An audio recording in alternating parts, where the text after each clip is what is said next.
Gandang gabi po muli sa bansa, araw po ng Biyernes, para sa gawain ng Panginoon.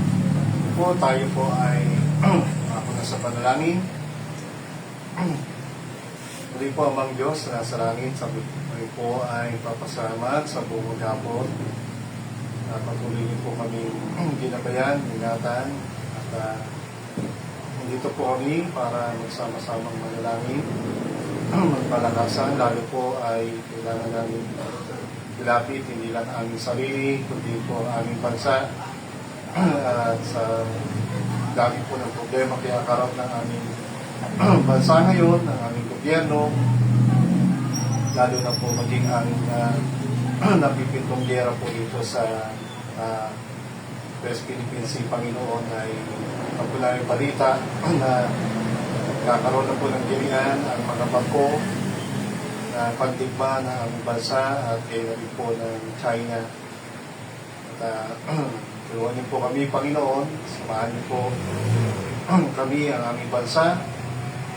Hindi po namin ito kayang solusyonan, hindi po talino ng tao, hindi po galing ng tao. Tunay po na ang kaguluhan ng kasamaan ng tao, hindi lang sa bansa namin nangyayari. Ito po ay buong mundo halos ngayon, Panginoon, nagkakagulo.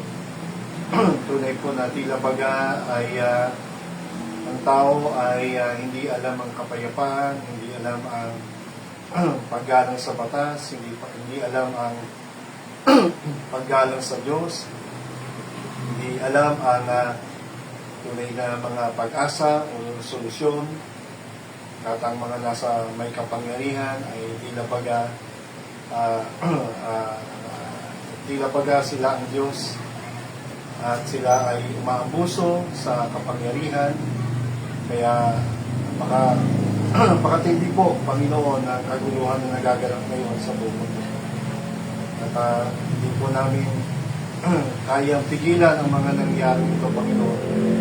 At isa lang po talaga ang hudyat nito, Panginoon, ang mga nakasaad na katotohanan o plano sa ibang salita na babalik ka at ayusin nyo ang mundong magulo na ito.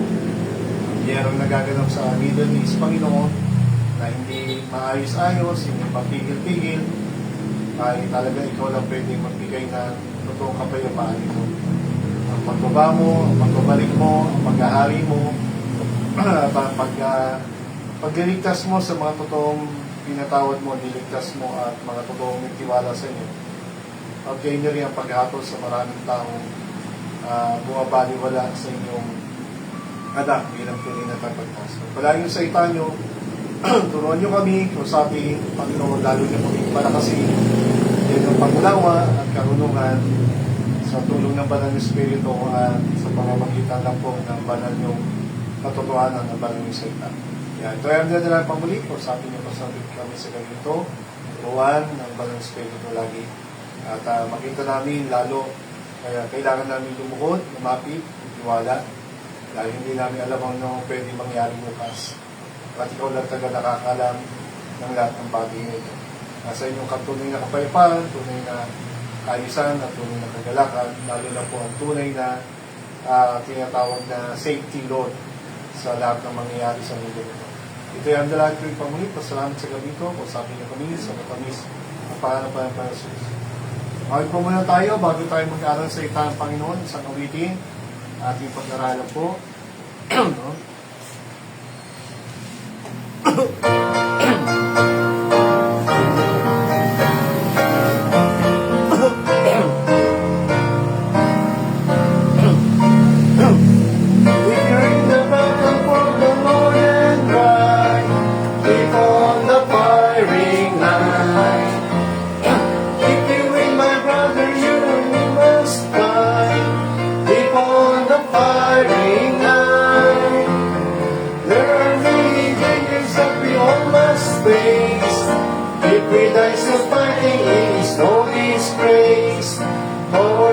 Service will not find a place.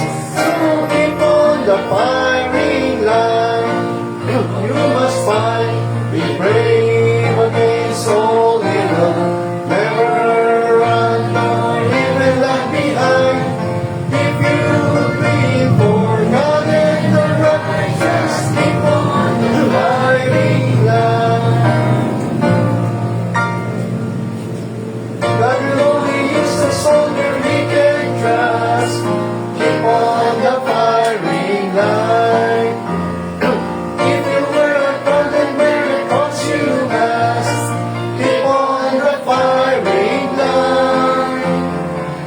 works but to labor for the master dear.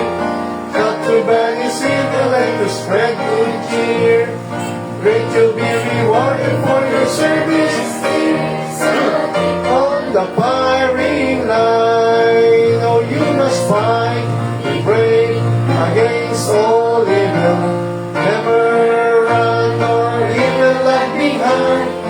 If you would be for God and the righteous, keep on the firing line. When we get to heaven, brother, we'll be glad. Keep on the firing line. I will praise the Savior for the all we had. Keep on the firing line. When we see the souls that we have helped to win, leading them to Jesus from the vats of sin. With a shout of welcome, we will onward sing. So keep on the firing line. Oh, you must fight, be brave against all evil. Never run nor even lag behind. If you would be for God and the righteous, keep on the firing line.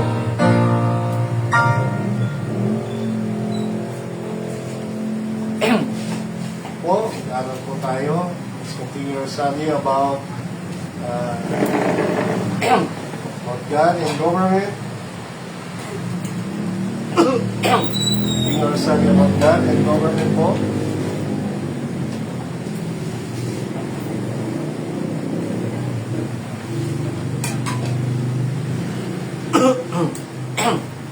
The Christian and the government, ano nga po ba siya sabi ng Bible? No? At ano po ba ang tungkulin ng mga tunay na tagasunod ng Panginoon? Ano po nakikita natin sa picture nito? Ay nagpapakita po ng ating salamat, tayo ay pinanganak sa bansang Pilipinas, isang bansang malaya. Malaya ang pagsamba sa Diyos, malaya sa reliyon, malaya sa pananalita. No? Meron tayong kalayaan magsalita, pero wag naman kalayaang magmura, wag naman kalayaang murahin o sigawan ng ang ating Pangulo. No? Kahit po, sabi nga, no? ang ating Pangulo parang tatay natin sa tahanan. No? May tatay tayo sa ating bansa, ang ating Pangulo, no? Meron din tayong tatay sa tahanan. Diba? Sa pagkalakhan lang, pagkalahatan ng ating bansa, no? Ang tatay natin tumatayo ang ating Pangulo. Diba? Gaano kahalaga ang gobyerno? Nakita natin kung kakawag naman sana, pero ngayon pa po, nakikita ko lang sa balita kanina, kung kayo ay nakikibalita, huwag naman puro mga TikTok lang iniisip nyo. No? Talaga manalangin tayo ng seryoso na po ngayon. May problema ang bansa natin, mabigat ang problema ng korupsyon. Pero ang solusyon ba ay no? Ang solusyon ba ay murahin ang Pangulo? Ang solusyon ba ay magwala, sumigaw? Para sa tahanan lang yun eh. Pag may problema ba ang tatay at nanay, ang solusyon ba ay awayin mo magulang mo? Awayin mo kapatid mo? Nangyayari yan, pero ang problema ba sa tahanan, ang solusyon ay magsigawan, magmurahan? No, natural lang magalit, pero sabihin, magwawala ka ba? Wawasakin mo ba yung bahay mo? Susunugin mo ba yung bahay mo? No? Minsan, yun ang hindi naiisip ng mga tao ngayon. Di ba? Tama, nakakagalit po yung mga korupsyon, pero ika nga, yung kasamaan ng isang tao ay hindi ang solusyon ay gantihan mo rin ang kasamaan. Hindi po ganon. Kung masama man ang tatay natin, hindi ang solusyon ay gantihan ng kasamaan ng anak ang kasamaan ng ama. Hindi po ganon. Diba? Kung masama ang nanay natin, ang solusyon, hindi ang anak ay gantihan din ang kasamaan ng magulang. Masama ang magulang, magwawala ka ba? Hindi ka na mag-aaral? Sisirain mo ba ang buhay mo? Hindi po ganon. Ano? Na ngayon, bansa natin, napakapalad pa rin natin, sabi ko nga. No, hindi tayo pinanganak sa China, hindi tayo pinanganak sa bansang Islam, no? May mga Muslim sa parte ng Mindanao, no? May kalayaan tayo sa reliyon, hindi tayo kailangan mag-away-away sa reliyon, may kalayaan tayong pumili ng reliyon, pero hindi dapat mag-away-away ang mga reliyon. Kaya nag-aaway ang mga reliyon kasi ay nagdedebate, no? Nagpapagalingan, di ba? No? So, hindi po yun ang sulod. Ang Amerika, ang kaganda ng Amerika, bagamat talaga sila ay bukod sa makapangyarihan mayamang bansa, ang Amerika may kalayaan po sila sa reliyon. May kalayaan po sila sa tinatawag na pananalita o speech, freedom of speech. Kayo, mahirap na bansa, pero at least mapalad po tayo tulad ng Amerika. Pagka Islamic nation, alam nyo, hindi ako para manira, ang totoo po, ay ang Islamic nation, wala kang freedom magsalita. Kita niyo yung mga babae doon, may mga belo. At limitado ang kalayaan ng babae sa Islam na bansa o reliyon. Gagalang natin paniwala na mga yan, pero sa mga bansang Islam ay maraming bawal. Tsaka talaga kung ano yung kinagisa mo doon, yun lang. Sa atin, kahit na kinagisa natin ay reliyong Katolisismo, pero salamat, pumasok na nga po ang bansang Amerika at dinala sa atin ang Bible. No? Dinala po sa atin ang kalayaan ng pag-aaral ng Biblia at lalo natin nakilala ang Panginoon. But when you talk about our nation,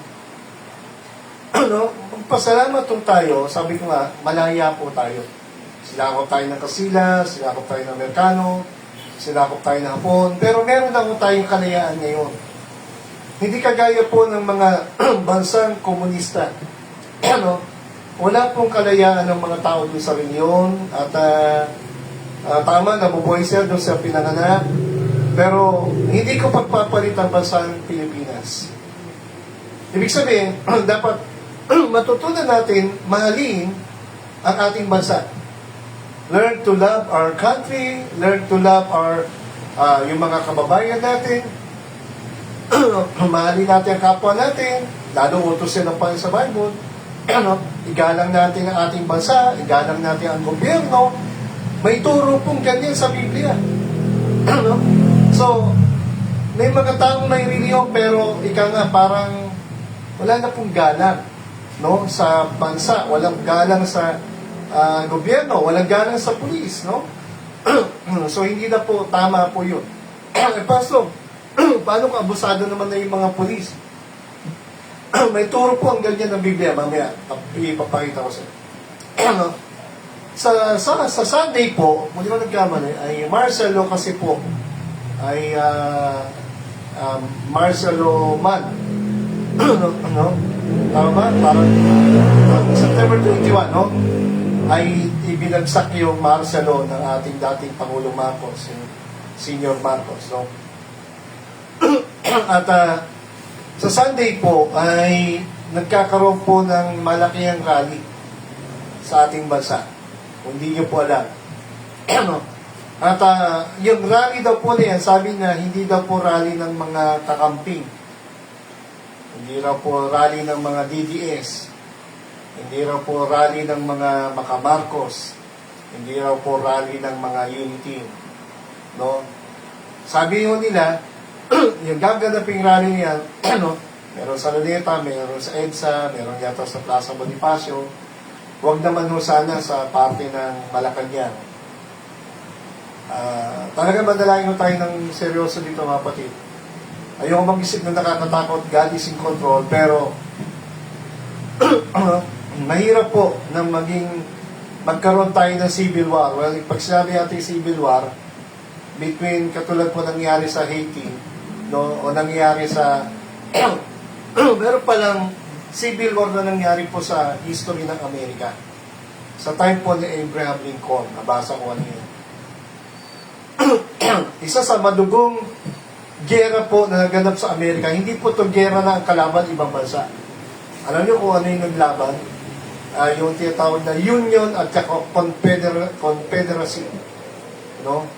Kung yun nagkamali, doon sa nabasa ko, yung Confederacy, ito po yung mga parang mga taong elite, makapangyarihan. Pinangungunahan po ng kanilang mga militar. Si General Lee, yung yun naman pong Union, ito po yung parang mga mahihirap na tao, pero meron din sila militar. Kaya lang, parang lumalabas, mas malakas itong Confederacy sa Amerika. Kaya kung ito nagkikwento sa inyo, mga patid, 18th century, nabasa ko nila. Isa sa pinakamadugong gera po ng Amerika po ito, sa history nila, na hindi ko nila makakalimutan. So, bakit ito? Alam niyo kung ilan lang naman yung mata. Ang kalaban nila, hindi po ibang bansa. Hindi po China, hindi po Russia, hindi po. Ibig sabihin, ang naglaban-laban sila-sila. Sila-sila po. Mayaman, tsaka mahirap. Union, tsaka Confederacy. Ang namatay lang naman po ay 50, diba? Tama ba? 50,000. Kung di ako nagkamali. Alam niyo kung ilang araw lang ho nangyari? 3 days. 3 days. So, tatlong araw, 50,000 ang total po ng namatay. Ang nanalo po sa digmaang yon, yung Union. Natalo po yung Confederacy. At imagine nyo, bukid yan, no? Puro bukid. Doon siya halos sa laban-laban, farmland. Just imagine, yung dami ng namatay, 50,000. Ano yun ng konti? Ibaga, ano yun ng konti sa inyong imahinasyon. Hindi imagine, tatay, kapatid, lolo, basta dyan, puro dugo, patay. At after that, third day, tinatawag sa Igera, nanalo po yung Union. Sabi po, I think buhay nga yung General Lee. Ano sabi niya? So, sabi niya talagang malungkot siya. Hindi lang dahil natalo siya, kundi nakita rin niya yung epekto ng gera. Meron mo sinasabing gera? Meron pa rin naman na buhay, kaya lang, it is a sad, na isa sa pinakamalungkot na kwento sa kasaysayan po ng Amerika. Tapos si Abraham Lincoln ay after that, pumunta po siya dun sa parang sementeryo. Hindi ko lang kung inilibing po ba na isa-isa, ito naman siya. Pero sabi doon, sabi doon ni Abraham Lincoln, ay ito yung isa sa pinakamalungkot. Kumaga meron siyang inihandog na sementeryo, pinagdasal niya yung mga tao doon. At nilapit niya sa Diyos yung sementeryo, magkakita. Hindi mo siya kung kita, kaya lang, did you imagine, dami ng patay, dami ng inilibing. Ang Sunday po, pag-pray natin, huwag mangyari yung nangyari sa Indonesia, huwag mangyari yung sa Nepal. Huwag rin mangyari yung nangyari sa Haiti, sa ating bansa. Magulong gobyerno natin, maraming korupsyon, pero ika nga, no man is above the law. Ibig sabihin, hindi dapat ang manaig ay hindi ang batas wala sa kamay ng tao. May police pa rin tayo, mayroong justice system, may hukom pa rin, may kulungan, may sundalo, meron pa rin naman tayong gobyerno. Ibig sabihin, may batas, ang mga tao sana ay igalang. So, hindi mapipigil yan, may kalayahan silang sumigaw, mag-protesta, mag-marcha, pero ang prayer natin maging mapayapa. Dahil mahal nila ang bansang Pilipinas, ayaw naman na natin ng korupsyon, di ba? Tama naman yun. Sana makonsensya na yung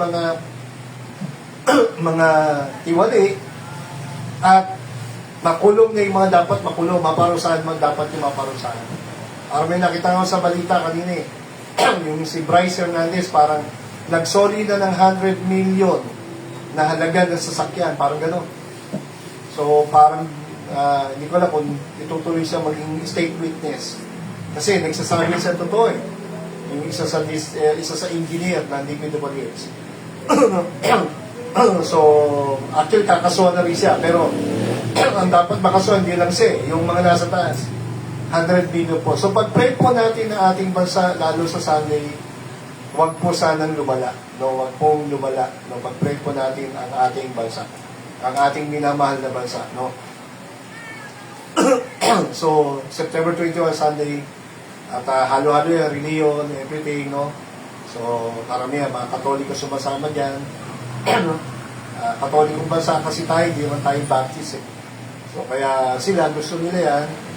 Pero ang tanong ba, yung mga Baptist, hindi ba sumama dyan? Yung iba, malaya kayo, gusto yung sumama. No? Pero tatanda natin, pag merong masamang isip dyan, nagpasabog bigla, hindi mo alam, sigurado yung polis, hindi ka sasaktan yan eh. Higit na lang yan eh, poprotektahan lang niya ang gobyerno at ang tao. Ang masama, pag meron dyan mga masasamang isip, maghagis ng bomba, hindi naman galing sa polis. Sigurado hindi galing sa polis yun. Pero paano kung meron may masasamang isip dyan na maggugulo? Yun ang nakakatakot. Hindi mo po alam. Di ba? Tapos isisisi sa gobyerno. Ano? Isisisi sa mga... So, nakakatakot po yan, nakakalukot. Yung mga ganyang klase na mahina pa, sabahin ka na lang, manalangin, pag-pray mo na lang, no? At manood ka lang.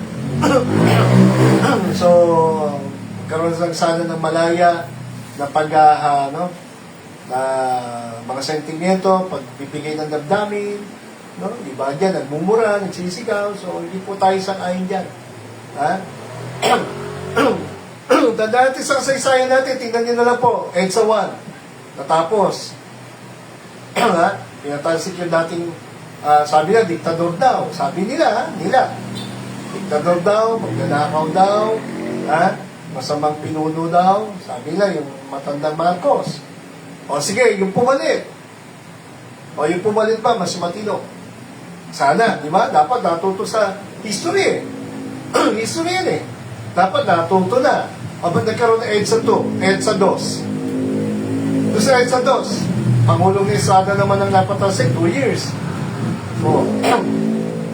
Marcos, at Cory, Ramos, Estrada, People Power na naman, EDSA 2. Tapos Arroyo. Tanong, yung bang mga pumalit, mas matino, mas maayos? Yung korupsyon ba, nabawasan? Ha? Pumalit, Arroyo, sumunod, ano sumunod? Duterte, tama, di ba? Tama ba? May Aquino pa. At sa Aquino, Duterte, o Marcos, sabi na, malala daw ngayon. Pero tanong ko, bakit yung dati bang mga pangulo natin, wala bang korupsyon? Ganun din natin. No? Hindi ang solusyon lagi ay people power eh. Sigaw mura. Hindi ho. Kasi, hindi naman ho natututo ang mga tao sa history. Nagpapalit lang ng mga pinuno. Sabi ka, sige, magwawala kaya, civil war.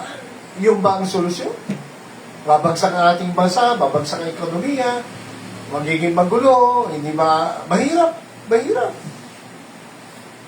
Kumbaga, kung mahirap na ngayon, pag nagkaroon ng civil war, mas magulo, mas mahirap. Kaya, sang-ayon ba tayo sa protesta? Hindi ho. Hindi po. Hindi ho tayo sang-ayon dyan. So, sabi ng mga, although may kalaya po sila, sige, tuloy nila yan, pag-pray natin. Hindi po tayo makikiisa dyan. Pero naniniwala tayo sa malayang, nasa bansa nga tayo, malayang bansa. So, hindi tayo kontra dyan, pero hindi po tayo sumasang-ayon. Magkaiba yun. Hindi tayo kontra, pero hindi tayo nakikiisa doon. Ang trabaho lang talaga ng mga tunay na alagad ng Panginoon, ipag-pray, doon tayo lagi sa mapayapa na paraan. So, yung isang grupo ng mga DDS gusto pauwi ng Pangulong Duterte. Yun naman isa, patalsikin ng Pangulo. So, hindi yan ang solusyon sa problema ng korupsyon ng ating bansa. The heart of the problem is the problem of the heart. Punta ka ng China. Ganon din, meron din silang korupsyon. Pumunta ka ng Russia, pumunta ka ng Amerika. Buong mundo po ang korupsyon. Ha? Kumbaga, huwag natin isipin na mas masama ang Pangulo natin. Hindi ho. Ha? Hindi ho. Siguro, maayos na ng konti ang Singapore, ang Taiwan, kasi mahigpit doon. May bitay nga sa kanila. Tayo, walang bitay. Tingin ko, baka yun ang kailangang solusyon sa atin. Dapat may bitay. Walang bitay. Kaya nga, walang takot ang tao sa kasalanan.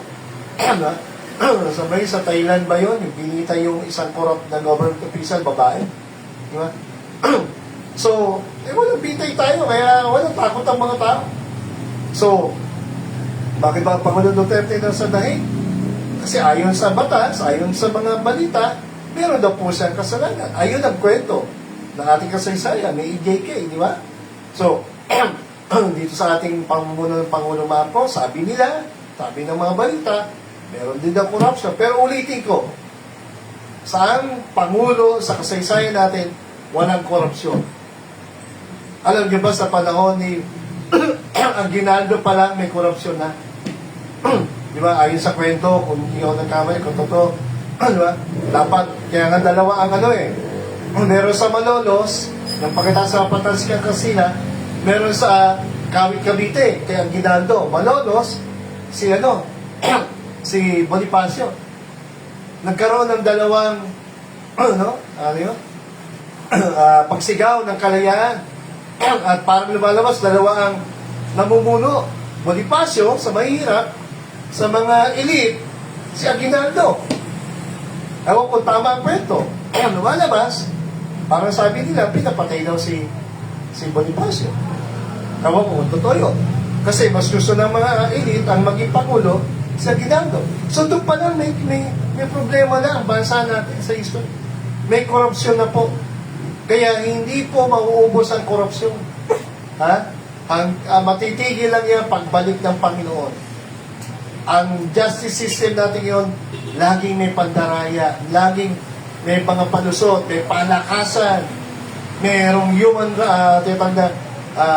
rights abuse, may abuse of authority, di ba? May pang-aabuso. Hindi po yan mawawala.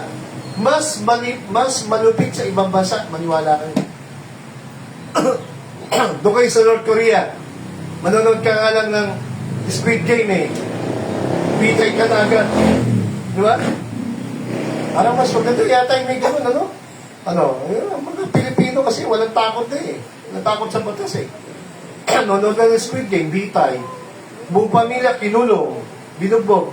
Yung mga kaklaseng nanood din, kulong din yata, binugbog. Doon sa North Korea, ganun. Komunista ang bansa. May hirap ang mga tao doon.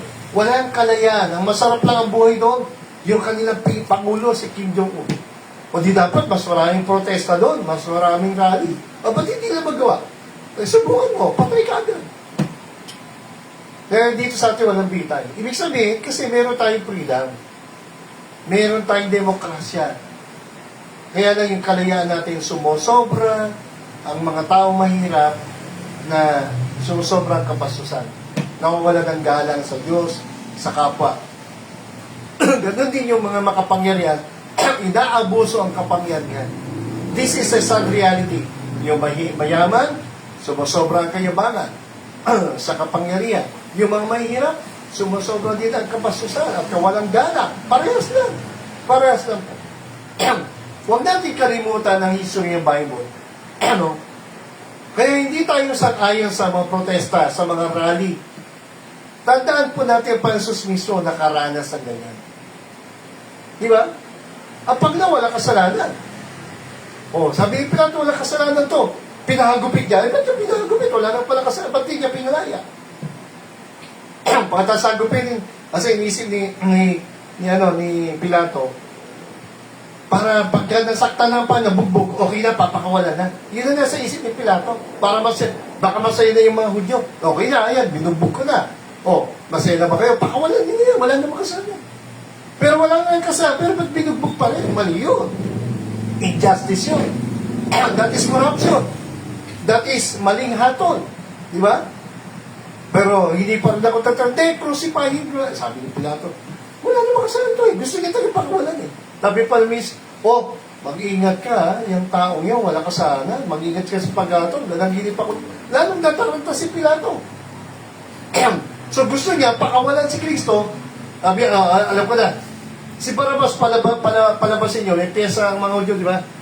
Palabasin si Barabas. Palabasin yung kriminal. Pinapili niya. Mamili kayo. Ang papakawalan ba ay si Kristo na hari ng Hudyo? O si Barabas na isang kriminal? Pinapili. But what the people, crowd, protest, nagprotesta sila. Yung Kristo niya ipako sa krus. Si Barabas na kriminal na dapat hatulan ng bitay, pakawalan siya. Sino ang gusto niyo palayain ko? Barabas o Jesus? The crowd shouted, crucify Jesus. Barabas, palayain siya. Bakit ito ang ginawa ng mga tao? Bakit ito ang sinigaw ng majority? Diba? Parang kulang na sabi na, ang Pangulong Marcos, crucify him. Diba? Parang gano'n. Si Romanes, crucify him. Tama, galit tayo sa korupsyon, sa kasalanan. Pero ang tanong, yung ba ang solusyon? Diba? Tayo ba ang judge? Ang paghatol ba ay nasa kamay ng mga mamamayan? Hindi ho. Kailangan pa rin ng gobyerno. Alam nyo bakit? Kailangan ng gobyerno? Pakita ko lang sa isang example na scenario. Pag huwag naman sana, pag pinayagan ng Diyos ang gera po between China, salamat, tutulungan tayo ng Amerika. Kung hindi tayo tulungan ng Amerika, hindi tayo tulungan ng itong mga ibang bansa, Canada, Japan. Mahinang bansa tayo. Sino unang nalaban sa gera? Sino unang makikialam? Magtatanggol sa atin? Gobyerno. Sino yun? AFP, PNP. Sila po ang red alert. Kaya nga, naka-red alert siya, hindi lang sa September 21, kundi ngayon po, lalo ngayon, meron na pong banta dyan sa Scarborough Shoal, meron na pong, dati, di ba, mga 50, parang gano'n, 20 barko ng China, nagsisimula naman mag-build sila dyan ng building. Yun ang balita rin, narinig ko, nakita ko po. At hindi lang yun, meron lang isa tayong barko dyan, panggera. Ewan ko, nagdatingan na iba. But would you imagine, sa dami ng barko dyan, sino ang tatakbo dyan? Kaya ang China, gustong-gusto tayong magkagulo sa bansa natin, huwag magkaisa. Kasi alam nila, pag tayo ay magulo, nagkakagulo tayo, hindi tayo kakaisa, mas madali tayong pasukin ng mga spy, mas madali tayong masakop, matalo. Kasi magulo ang isip ng gobyerno, magulo ang isip ng Pangulo eh. Hati, imbis na nakatutok lang tayo dito sa West Philippines, dito sa banta ng gero ng China, meron pa rin itong gulo sa loob. At sino rin ang nagpapakana niya? Diba? Sino rin ang may pakana niya? Hindi yung mga evil people na walang inisip, wala talagang pagmamahal sa bansa. Ang inisip nila ay, ewan ko kung ano inisip, panggugulo, akala mo sila ay, parang ito eh, akala ba nila, lahat ng problema ng bansa, ang solusyon ay sila ang magaling, sila ang matalino. Sana nga. Diba? Baka ang tao magaling lang magsalita. Magaling lang magsalita. Pero ang tanong, lahat ba ng solusyon, sana sa bawat salita, lahat solusyon. Yun ang solusyon. Hindi eh. Pag nagpadala ngayon ng mga sundalo, tatakbo ba yung mga yan? Matatatapang lang yung mga ano natin, kababayan na magmura, magganto. Pero tanong, pag ito na yung makalabang totoo, ano gagawin nila? They choose Barabbas not because they love Jesus, or not because they love Barabbas, but because they hated the Lord Jesus Christ. Pinili ng malaya si Barabbas, alam nila kriminal, at kinamuhian si Kristo ang tagapagtas, at yun din talaga nakatakda. Ang din yung nangyari kay Charlie Kirk. Isang matuto natin lesson dito, alam niyo si Charlie Kirk, hindi ko para idoloy, no, yan siya. Alam niyo, nagising ang mga Amerikano, meron isang klase ng tao nagmamahal sa bansa. Namuhi ang maraming tao sa kanya, pero nagising ang marami, na kasi ito si Charlie Kirk, pro-God, pro-Bible, pro-family, ayaw niya ng LGBT, ayaw niya ng Islam, ayaw niya ng komunista. Talagang gusto niya, mahalin niyo ang bansa niyo, bansa natin ito, malaya tayo. At dahil maraming galit, binaril po siya. Pinatay siya, pinatigil ang kanyang bibig, pinatay parang pinatay po itong tagapagsalita, kasi Kristiyano ito eh. No? Tagapagsalita rin ng Panginoon ito eh. He fight for the freedom of his nation. He loved his nation. Pero ang sabi daw sa nabasa ko, ang totoo kaya daw sa pinatay, hindi para patayin ang kanyang yung kapangyarihan niya, galing niya magsalita eh. O lalo na sa Bible. Alam niyo ko, no? Marami raw kasing nakikinig na mga kabataan. Marami na kumbaga naniwala. At when you imagine yung epekto ng kanyang nung buhay siya, lalo nung mapatay siya, nag-isip ng masama ang maraming tao. People thought evil, para kay Joseph, binenta ng mga kapatid, naging katulong sa Egypt, nakulong, di ba? Parang ang sama-sama ng mga nangyari. Pero may maganda pala plano ang Diyos. Yung pagkamatay ni Charlie Kirk, hanggang doon na natagabuhay niya, alam ng Diyos, pinayagan niya.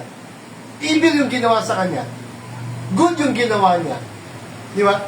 So, ang sinukla yung evil.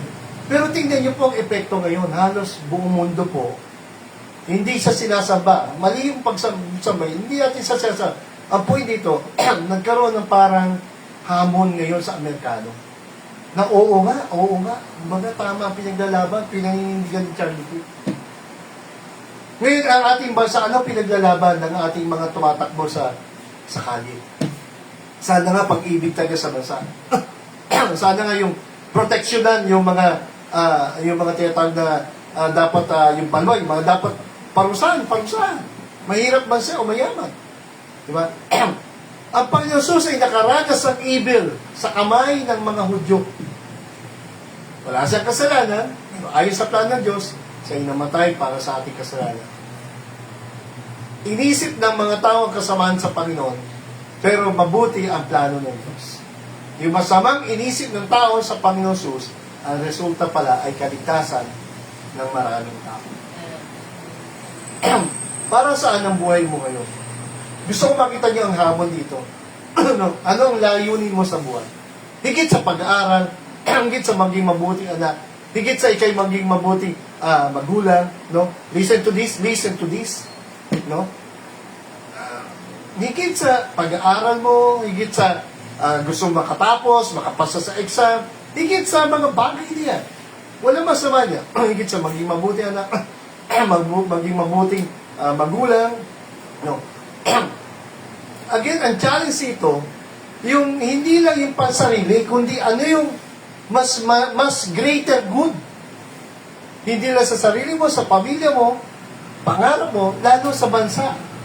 Yun si Charlie Kirk, yun ang Panginoon Jesus. Ang iniisip niya, hindi lang yung mga Hudyo sa time niya maligtas, no? Lahat ng tao maligtas, kaya lang hindi tayo lahat tatanggap.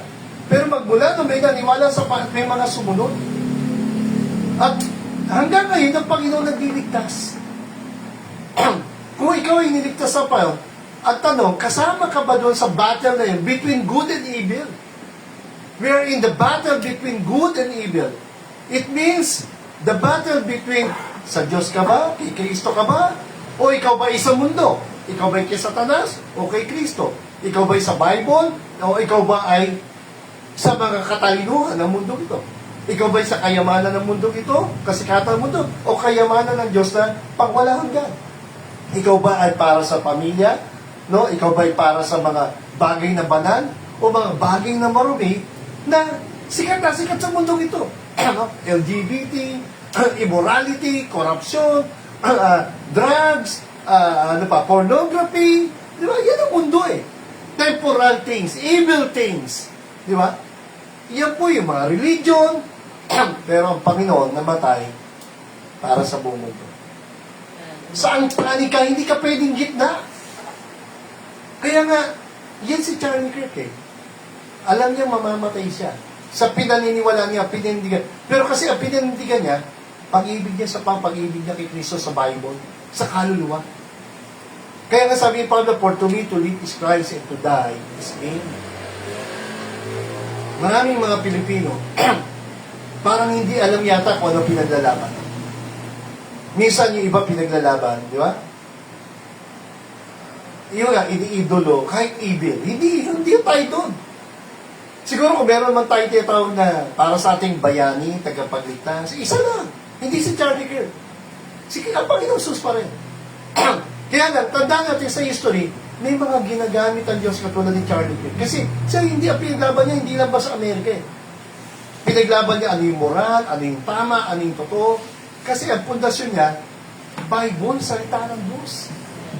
Ikaw ano ang pundasyon ng iyong paninindigan, ng paniniwala, ng mga everything sa kabuuan, ang musika mo, ang layunin mo, 5 years, 10 years from now, kung bibigyan ka pa ng buhay ng Diyos. Ano ang pinindigan mo? Ano ang pinaglalaban mo? Para saan ang buhay mo, ang purpose mo? Sarili mo lang? Pansariling kagalakan? Pansariling bagay? O doon sa mga bagay na pangwalang hanggan? Kaya si Charlie Kirk, masaya siya eh. Kasi alam niya, pinaglaban niya. Hindi lang panlupa. Pero papasokan niya yung mga university. Inaabot niya, tuturuan niya ng word of God. Hindi lang sa nakipagdebate, sinisir niya taga ang Panginoon Jesus. Knowing the fact na tayo po ay pwede isang araw magkasakit ng malala, buti nga kung may pera ka. Kahit may pera ka, walang kwenta yan. Diba? Nakita tayo, dami nang viral ngayon, nagpo-post, humingi na tulong, diba? Bata, matanda. O pwede ka isang araw nakakulong sa kasalanan o hindi mo nagawa kasalanan. O talaga isang araw, wala nakakatiya. Ando ka na sa libigan. Diba? Katulad nung nagkaroon ng kira nga, na 50,000 naman. Sa ayaw mo sa gusto, darating tayong lahat yan. Diba? Mabuti kung tayong dumadalo sa ospital o sa nakakulong o sa libigan. Pero ang pinakamasarap, makita natin dito, magkasakit man tayo, makulong man tayo, huwag naman sana. No? Si Pablo nakulong, hindi dahil sa kasalanan niya, kakulong siya dahil sa Panginoon. No? At higit sa pinugutan sa ulo, dahil sa Panginoon, dahil sa pagsunod, dahil sa paglilingkod sa Panginoon. Tayo po ay iniligtas na pa, hindi para manahimik. I am not ashamed of the gospel of the Jesus Christ. Ang kapangyarihan ng Diyos na magligtas ay ibahagi ang tunay na kaligtasan ni Kristo. Wala nang iba. Hindi kaligtasan sa reliyon, hindi kaligtasan sa paggawa ng mabuti, kaligtasan na ginawa ni Kristo sa krus. Yun lang po ang kaligtasan. Para tao maligtas, para mabagong puso, para mabawasan ang korupsyon, di ba? Mabawasan yung mga kaklase mong bully, mabawasan yung mga teacher mong alam mo mga hindi maganda ang ginagawa. Ang tanong, anong ginagawa mo? Sinisir mo ba yung gospel? Kasi, hindi siya niwala. Kasi pagtatawa, kasi nga, takot ka. Yun ang totoo. Di ba? Ayaw mo nang may kaaway, ayaw mo nang napapahiya, ayaw mo nang napipintasan, ayaw mo nang pinagsasabihan. Ang totoo lang, ang kinahiya mo, alam mo kung sino? Yung namatay sa krus. Si Pablo, ang dasang mapahiya, magawa lang niya ang tukol niya sa mas nakakatakot sinabi pa, kung ang Panginoon, dinala niya ang kahiyan sa krus para sa ating kaligtasan. Alam niyo, sabi pa, ang bapala niya, sino man magkahiya sa akin sa lupang to, ikakahiya ko rin balang araw. Hindi ko alam. Di ba? Kasi ang taong ikakahiya ang Panginoon, sigurado yung hindi niya niwala sa kanya. Pero kung ikaw yung tagaligtas, alam mo yung gamot para sa problema ng mundong ito, sa puso ng taong masama. Ang gamot ay ang Word of God. Ang gamot ay kaligtasan ng Kristo. Para mabagong puso ng masama, magkaroon sila ng tunay na pag-asa, tunay na pagpasok sa langit, ay ibigay natin yung aral ng kaligtasan ng Kristo. Because ayaw mo sa gusto isang araw, lahat tayo, hihiga dyan. Mahirap mamamatay, mayaman mamamatay. Pero ang importante, kung ligtas ka, salamat. Pero paano ang kaklase mo, kaibigan mo? Paano ang bansa natin ito minamahal? Kung talaga mahal mo ang bansang ito, Gagawa ka ng, hindi ikaw ang magbabago, pero magsisimula ang pagbabago sa iyo. Paano magsisimula ang pagbabago? Hindi si Charlie Kirk nagsimula ng marami agad naniwala sa kanya. Hindi ko. At saka hindi niya habol ang sumikat. Sabi niya, pinaka-importante sa kanya bago siya mamatay, yung pananampalataya niya kay Kristo. Kasi kung wala kang kaligtasan kay Kristo, walang kwenta yung buhay. Yun naman talaga. Sabi pa, di ba? Anin mo ang mapasayo lahat ng bagay sa mundong ito. Kayamanan, karangyaan, kagawapuhan, everything, kapangyarihan, mapahamak naman kalawa mo. Sabi mo, walang kwenta yun. Yung binay mo, dalawang anak ni Charlie Kirk, buntis pa yung miss pa pala niya. Bata pa.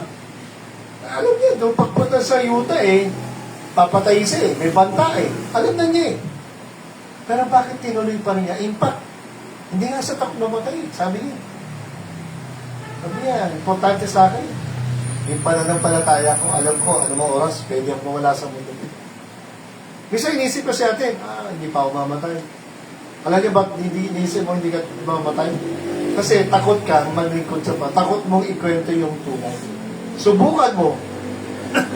Sabi ko na lagi sa'yo. Magseryoso kang manalangin sa Panginoon, nanginginig na niya.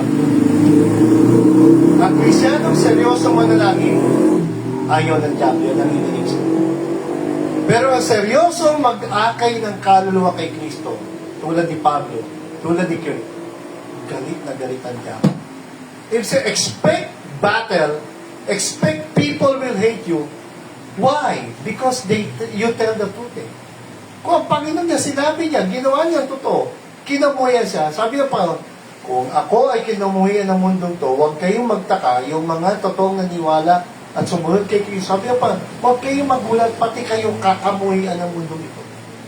Because kung kaibigan yung mundong ito, ibig sabihin, hindi tayo friend, sabi niya pa. Pero kung kaibigan mo taga Panginoon, si Kristo taga ay follower ka ng Panginoon, expect people will hate you. Why? For telling the truth, for standing for the truth, for speaking for the truth, for sharing the truth, for showing the truth, with boldness. No, may tapat. Saan man tayo pumunta. Sabi ko, paano tayo? Malaya tayo rito. Hindi bawal magbigay ng babase, mag-share ng gospel. Kahit sampalin ka, kahit pagtawanan ka, okay lang. Hindi, actually, wala na tayo naranasan yun. Kahit murahin ka, okay lang yun. Kasi malaya tayo. Pero sa mga bansang komunista, Islam, bawal. Pero, ito magtataka, kahit bawal, ito tanong, bawal ang Bible sa Islam na bansa, mga Muslim na bansa. Bawal ang Bible sa komunista bansa. Pero ang tanong, Pastor, may Bible ba doon? Meron bang mga gawain ng Kristiyano? Palihim, patago? Meron. Bakit? Kasi matapang silang sumunod, maglingkod, mahal nila ang Panginoon, mahal nila ang kaluluwa. Handa silang mamatay, kahit anong mangyari, makapaglingkod lang sila sa Panginoon. Kailangan pa ba ganun sa mangyari sa bansa natin? Ang church ay hindi tungkol sa mahusay na pangangaral ng pastor. Kailangan matalino, magaling ang pastor magturo. Hindi ho yun doon. Ang church, hindi yung pagandahan ng building. Bagamat maganda, meron tayong magandang bahay-sambahan na pinagagawa. Pero hindi ho yun ang church. Ano tunay na church ang pa? Ito yung mga taong dinadala ang aral, ang paglilingkod ng Panginoon sa isang mundong wasak. Winasak ng kasalanan, winasak ng korupsyon, winasak ng kasamaan ng Diablo, winasak ng mga reliyon. Away-away ang mga tao. Di ba? Kaya kita nyo ang aral ni Kristo, love your enemies. Pero may mga reliyon na tuturo, di ba? Handa silang mamatay, handa pumatay sa reliyon nila. Pero yung reliyon ni Kristo, handang mamatay lang sa paniniwala kay Kristo, pero hindi siya handang pumatay. Pag pinag-aralan yung aral ni Kristo, hindi siya handang pumatay. Handa siyang mamatay sa pananampalataya at pagsunod kay Kristo. Pero walang tinuro ang Panginoon sa alagad niya na pumatay kayo. Wala. Wala po. Kung meron matitawag na bitay, no, yan yung gobyerno. Kasi nga, ang gobyerno, ang tungkol yung gobyerno, ay tagaparusaan ng mga evil na tao. Gumawa ka ng tama, hindi ka makukulong. Ano ang goal ng church? Masarap ba? May mga bisita tayo, evangelism, magdadala ng bisita. Pagkatapos na wala na. Kita hindi na sila babalik. Kasi, ang goal talaga sa church, hindi punuin lang ang building ng mga tao, hindi ho. Kundi tayong mga miyembro, tayong tunay na alagad ni Kristo, ay kung saan ka, school, trabaho, pamilya, barangay, saan ka man pumunta.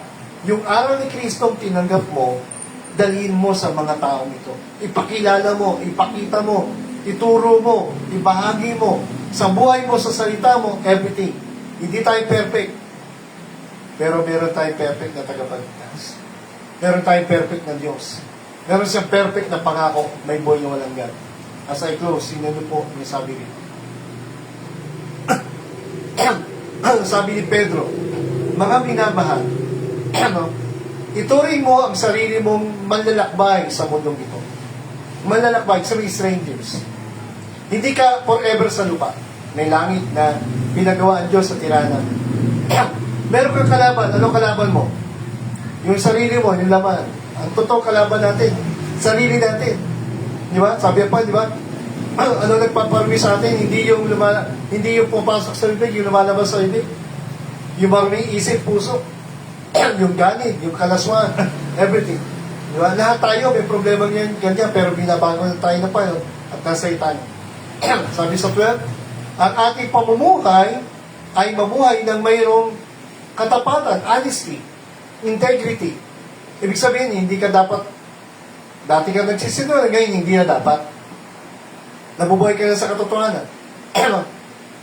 Ang mga tao ay nagsasalita ng masama laban sa iyo. Pero sana ang makita nila, kahit masama ang bibig ng mga ibang tao, sinisira ka, pinipintasan ka, pero sana ang makita ro sa atin yung good works. Ano yung good works yan? Ang Diyos natin ay mabuti. Sabi ko nga, pwede ka bang maging mabuti? Yes. Ang Panginoon natin ay mabait. Pwede pa tayo maging mabait? Dapat. Ang Panginoon natin ay mapagmahal. So tayo bang mga anak ng Diyos dapat maging mapagmahal? Dapat. Mabait, humble ang Panginoon, dapat humble din tayo. Honest ang Panginoon, di ba? Honest din dapat. So, hindi tayo dapat, kahit na tayo sabihan ng masama ng tao, mabuhay ka pa rin ng tama. Ibig sabihin, gumawa ka ng tama. Bakit? Para matuwa ang Diyos, mapurihan ng Diyos, lalo na nasa langit, nakatingin sa buhay natin, nakikita niya yung evil, nakikita niya yung gumagawa ng tama, alam niya sino yung gumagawa ng tama, at isa, pagdating na pa, in the day of visitation, siyempre, sino ay pagtatagulan pa? Sino kukunin niya? Sino ang kanyang ililigtas? Yung mga nagtiwala sa kanya. Pagbalik ng Panginoon, yung mga taong naniwala sumunod sa kanya, ay kapiling niya. Pero yung mga taong gumawa ng evil, lalo na yung hindi tinanggap si Kristo, nireject sa binatapagtas, ay may kaparusahan. Ano sabi ng 13? Tingin sabi yan sa 13. Mga bilin ni Apostol Pedro sa mga Kristyano, ano sabi niya? Magpasakop kayo sa lahat ng ordinansa ng tao alang-alang sa Panginoon. Talking of government yan. Ito ba'y pagsunod sa hari o pagsunod sa mga supremo? Sabihin, mga pinuno ng ating bansa. Anong utos? Ha? Maggrani ka? Hindi. Magpasakop ka raw, sumunod ka, gumalang. Kahit evil yan, kahit corrupt yan. Why? Kaya sabi niya, 14, sa mga governors, mayors, congressman, senador, kahit evil yan, igalang mo yan, magpasakop ka dyan sa mga batas. Bakit? Or unto governors, sapagat sila, ang tungkulin nila, sila isinugo ng Diyos. Para sa kanino?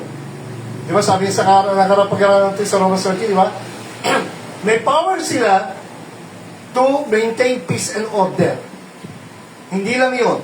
Kapag may mga evil, they punish the evil. Bakit may kulungan? Bakit may bitay sa ibang bansa? May police, may batas. Kapag may kaguluhan, ikukulong, bibitayin, parurusahan ayon sa batas, at hatulan. Pag ikaw, law-abiding citizen, good-abiding citizen, may takot ka sa Diyos, may paggalang ka sa gobyerno, huliin ka ba? Ikukulong? Siyempre hindi. Nagbawal magtapon, nagtapon, siyempre huliin ka. Di ba? Oh, may freedom of speech tayo. O, sige, pero makita natin, paano kung nagkaroon ng sakitan dyan? Nagkaroon ng yun yan, may nagkagis ng bomba. Siyempre, yung mga polis, may mga baril yan. Kung magkabarilan dyan, hindi naman lahat ng tao may baril. Pero paano kung meron nga magkaroon ng barilan doon sa protesta?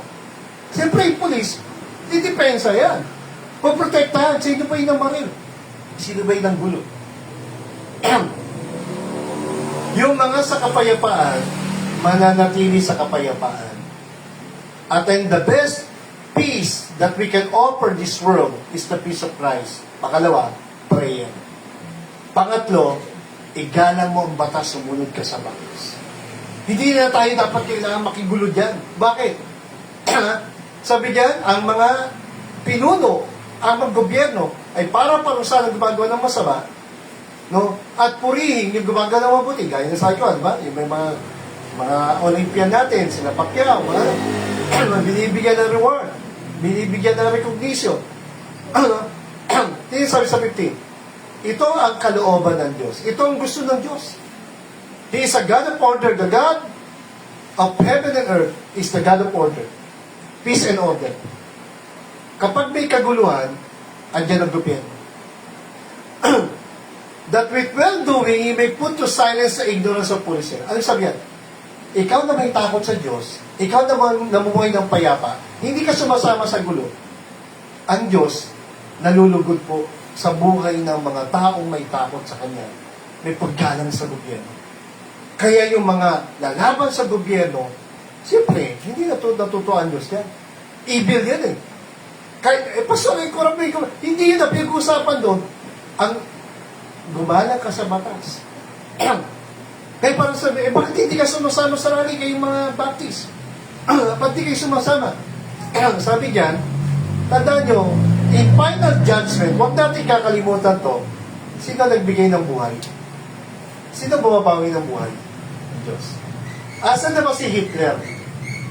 Asan na ba yung matandang Marcos? Asan na ba si Karl Marx, yung founder ng communism? Asan na ba yung mga evil people of this world? The good and evil people of the history. Wala na. Di ba? Wala na yung mga yan. Walang forever sa lupa. Pero ito yon. Paano yung mga evil na ginawa ng mga tao to? May judgment day. At tandaan nyo po, may final judgment at ang hahabol ang Pansus. Patatahimikin ng Diyos, papapahiya yung mga taong mangmang at rebelde. Mabuhay ka ng malaya. Sabi niyan, ayan, may kalayaan tayo. Pero wag mong gagamitin ang kalayaan mo sa kasamaan. Maging alipin ka na hindi na kasamaan. Alipin ng Diyos, alipin ni Kristo. So may freedom tayo. Mag-aral ka, magtrabaho ka, maging mabuting anak, mag-share ka ng Word of God. Pero kailangan pa ba yung rally din? Hindi na. Hindi natin kailangan yan. Bahala ang Diyos sumatol niya sa mga evil people niya, evil ng mga leaders. May tamang panahon dyan na ang Diyos ay aton. No? Pero bakit natin, ang kalayaan mo, hindi dapat abusuhin. Kaya yung iba inaabuso yan. Napasabi ng 17, igalang mo lahat ng tao. Iwanan yan. Ibang mga protesta, mura dito. Diba? Kala mo sino magagaling. Mga leader pa yan ng mga reliyon, ha? O, di ba? O, may mga kanya-kanyang motibo yan. Akala mo sino magagaling, akala mo sino matitino, akala mo sino walang makasalanan. Di ba? Lahat naman tayo makasalanan. Pero ang sabi ni Pedro, honor all men. Igalang mo lahat ng tao. Lahat. Mahirap, mayaman. Lahat ng tao. Ha? Mahalin mo ang kapatiran. Mahalin mo ang church. Magmahalan tayo. Kasi, yung nasa labas iba yan Kaya nga, even sabi niya po, love, yan ba? Mahalin mo bawat mahalin yung bawat kapatid nyo sa Panginoon. At yung mga nasa labas, lalo yung mga gagawa sa inyo love your enemies. Ano pa? Respect God. Honor the King. Maliwanag to. Utos yan. Igalang mo ang hari mo. Igalang mo ang Pangulo. Pero tingnan niyo po pa sa atin, paano binabasto sa ating Pangulo. Hindi siya perfect. Pero may araw ng paghatol ng Diyos sa mga taong evil na umabuso sa kapangyarihan. Kaya, gumawa ka ng tama, matutuwa ang Diyos. Siyempre, hindi ka basta huli kukulong. Pero kung gumawa ka ng pagre-rebelde sa bansa, pagre-rebelde sa gobyerno, Pagre-rebelde rin sa Diyos yan. Huhulihin ka din nila, siyempre. 18. Ang mga alipin ay magpasakop sa kanilang mga amo. Halimbawa, sa trabaho, di ba, may boss? May principal. Sa school, may principal. No, sa trabaho, may boss, may mga supervisor, may mga superior. Sa school, meron ding mga gwardiya, principal, teacher. Di ba? Sabi niya, bilang alipin, lalo yung mga nagtatrabaho, di ba, magpasakop ka sa iyong mga amo, o sa iyong mga teacher, o sa iyong mga superior, nang merong respeto. With all fear, the fear of the Lord is a new reason. Respect God, respect man. Di ba? Di rin sabihan, ha? Tignan nyo to. Igalang mo ang lahat ng tao, lalo yung mga nakatata sa'yo. Pasok ko evil yan. Kaya liwanag sabi, utos, igalang mo eh. Tignan nyo, sino igagalaw mo? Hindi lang yung mabait, yung mabuting pinuno, pati yung balukto, pati yung evil. Liwanag yan, utos yan, ha? Kaya, bakit hindi tayo sang-ayon dyan sa mga protesta na yan? Hindi yan makakatulong. Yung ginawa ng Indonesia, ginawa ng Nepal, hindi naman Kristiyanong bansa yun eh. Islam yun, tsaka Buddhist, tsaka Hindu yun eh. Sa atin, sabi natin, Kristiyanong bansa tayo. Akala ko ba Kristiyano? Ano ba aral ni Kristo? Di ba? Magmahalan, magtulungan, magpatawaran. Di ba? May gobyerno. Hayaan natin, gumugulong naman yung hustisya. Di ba? Meron na ngayong mga ano. So, sabi ko kung hindi sila nakatulad dito, may panahon ng paghatol ng Diyos. Ha? So, makita natin yan. Di ko lang tapos for the sake of time. Pero, iyan po ang turo ng Biblia. God and government. God is not against government. Ibigay niyang gobyerno to serve and protect. Pag mayroong kriminal dyan, saka tatakbo. Police. Di ba? Sino ang, pag dumating ang gera, sino magtatanggol sa AFP, PNP? Gobyerno pa rin. Di ba? So, pagka may mga, hindi lang isa na kriminal, paano kung marami yan? Di ba? Kaya kita nyo, tahimik pa bansa natin. Mapayapa pa. Bakit? May gobyerno pa tayo, may police pa tayo, di ba? Hinuhuli pa rin yung mga puser, hinuhuli yung mga kriminal. Tingnan yung balita. May mga pulis na gumagawa ng turo. Kaya nga tayo nagtuturo dyan sa mga yan eh. Para sila ay bumait, sila ay magkaroon ng takot, respeto sa Diyos. Di ba? Kaya nga, pag-pray nyo bansa, dapat yung talagang totoo, nananalain ka sa bansa mo. Na magligtas pa ng mga tao, baguhin ng gobyerno.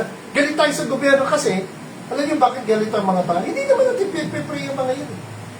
Pero subukan niyo pag-pray niyan, gagawa ang Diyos ng himala sa bansa.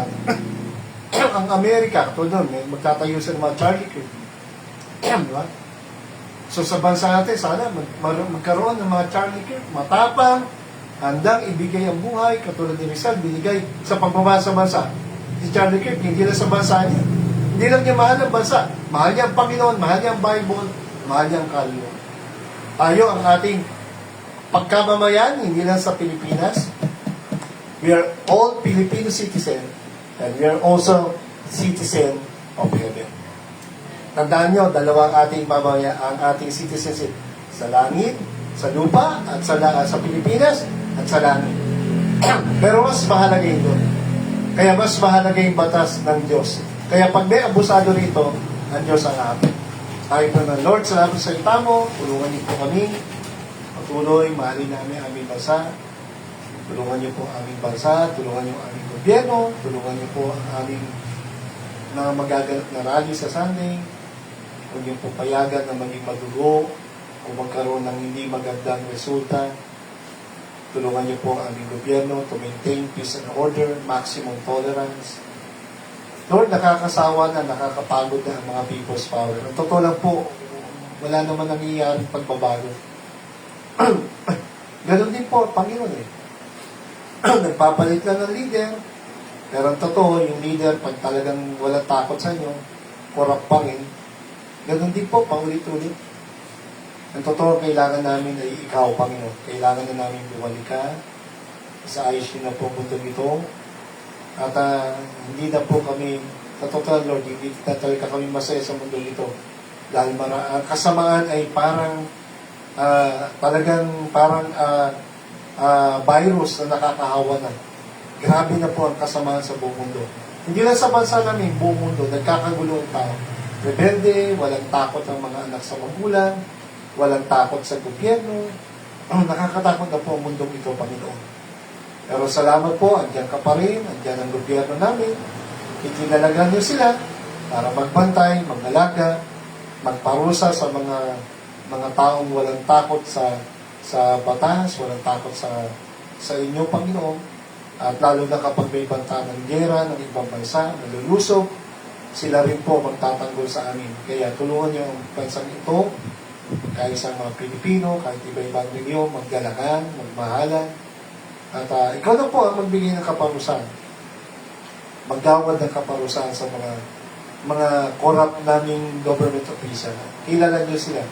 Alam niyo po sino sila. At alam namin, mas makapangyarihan ka. At alam namin, igagawad mo ang tamang hatol. Hindi sa kamay, hindi sa magiging paraan, hindi sa civil war. Kagaya na nangyari sa Amerika, Lord. Hindi po yun ang solusyon. Hindi ang marami ang mamatay at maging madugo. Marami ang magbuwis ng buhay. Lord, kahabagan niyo po ang aming bansa, kahabagan niyo ang aming gobyerno, at nawa ang mga tunay na Krisyano na may takot at pagsunod sa aral mo, ang mga Baptist churches sa aming bansa sa buong mundo, sana ay lalong maging matapang, tumindi, i-share ang Word of God, huwag kaming maging duwag, huwag kaming maging pipi, huwag kaming maging mahina, o tulungan niyo kami to share the truth, to speak for the truth, to stand for what is truth and right. Ikwento namin, lalo na po, dakilang kaligtasan mo. Kahit ng tao hindi maniwala, hindi namin trabaho magligtas. Trabaho namin, Panginoon, maniwala, sumunod, ikwento namin ang kaligtasan mo upang sa gayon maraming bagong buhay, maraming maging magalang sa inyo, maging mapagmahal sa aming kapwa. Tulungan niyo po. Ito ang gamot na kailangan namin ng mabuting balita ng kaligtasan mo na nagbabago ng buhay at nagbabago ng pupuntahan ng kaluluwa sa kabilang buhay. Tunay po, Panginoon, na mapalad kami. Kilala kayo namin. Kaya, mas masaya, hindi lang kami ay ligtas, kundi marami pa pong kaluluwa madala namin sa inyo bago ka bumalik. Pagpalain yung mga kabataan na narito, nakinig, may aming live stream, pagpalain niyo rin po. Mga kapatid nga sa tahanan, Panginoon, tulungan niyo kami. Huwag kami maging tamad magsimba. Ito'y utos niyo. Banal na araw, banal na utos niyo. Naigalang namin ang araw ng pagsamba. Sama-sama, maglingkod kami, magmahal kami. Sa pagkatapos niyo kami ingatan ng 6 na araw, merong 7 araw na inihiwalay mo para kami sumamba na sama-sama. Pagpalain ang evangelistic sa last Sunday, pagpalain niyo po, Panginoon, magdala ka ng kalwa, pagpalain ang aming speaker, at ang magiging banta ng gera, at ang banta ng bagyo, at kahabagan nyo kami, Lord. We need yung tunay na kapayapaan na nanggagaling sa inyo. Tunay na pagpapatawad, tunay na kaligtasan, tunay na pag-iingat ang kailangan namin, awa at biyaya nyo sa aming bansa. Tulungan niyo po kami na mahalin namin ang aming bansa, mahalin namin aming kapwa, at kahit iba-iba ninyo ng aming bansa, magkaroon pa rin paggalang sa una sa inyo, paggalang sa aming gobyerno, paggalang sa batas, at paggalang sa aming kapwa, pagmamahal sa aming kapwa, mag-isa mga taong gagawa ng hindi maganda sa amin. Ito yung dating pamilya, pagpalain niyo ang aming bansa, pagpalain niyo ang Amerika, pagpalain niyo po ang Israel, ang mga gera na gaganap doon, between Arab nation, Ukraine and Russia, at to sa China, Lord, kapag nyo pwede nga lang po huwag matuloy, Panginoon, at salamat sa mga bansa nakipagtulungan sa amin ang Japan, ang South Korea, ang mga England, Canada, Australia, at lalong Amerika, Panginoon. Tulungan nyo. Tutusin, hindi kailangan mag-gera-gera, magkampi-kampihan, pero tunay po, ikaw nakakaalam ng lahat ng bagay, bakit ito nangyari, ikaw na makakapigil at makapagbibigay ng totoong kapayapaan sa magulong mundo na ito at magulong puso ng tao, rebelding puso, una sa inyo at sa salita nyo. At sapagkat hindi ka kinikilala ang inyong anak dito pagkas. Kaya sa pagbabalik nyo, tunay na kayo maghahari at sasawayin nyo at hahatulan yung mga taong masama at meron kang kagalakan hatid, pag-asa at tulong sa mga pinatawad at tinigtas. Ito yung handa natin yung pamit. Pasalamat sa gabi ito.